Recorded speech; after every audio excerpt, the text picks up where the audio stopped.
Wow, breaking news! আইসিসির হালনাগাদ র্যাঙ্কিংয়ে সাকিবকে টপকে এখন বাংলাদেশের প্রতিনিধিত্ব একমাত্র মিরাজ। তবে কি সাকিবের ক্রিকেট ক্যারিয়ার শেষ হতে যাচ্ছে? বিস্তারিত জানুন পুরো ভিডিওতে। নিয়ম করে প্রতি সপ্তাহে তো বটেই, বিভিন্ন সিরিজ শেষেও হালনাগাদ করা হয় আইসিসি র্যাঙ্কিং। সর্বশেষ হালনাগাদ হওয়া র্যাঙ্কিং দেখে অনেকেই হয়তো চমকে গেছেন।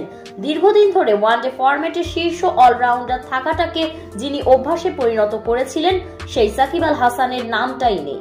এমনকি বাংলাদেশিদের মধ্যে শীর্ষে মেহেদী হাসান মিরাজ। সাকিব তাহলে কোথায় হারালেন? টেস্ট ও টি-20 থেকে নিয়েছেন অবসর। সাকিবের একমাত্র ফরম্যাট এখন ওয়ানডে।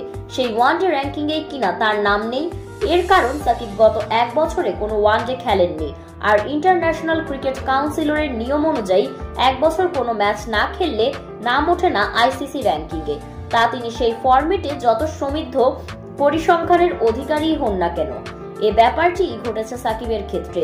বিশ্বের সর্বকালের অন্যতম সেরা অলরাউন্ডার সর্বশেষ ওয়ানডে খেলেছেন 2023 সালের 6 নভেম্বর শ্রীলঙ্কার বিপক্ষে।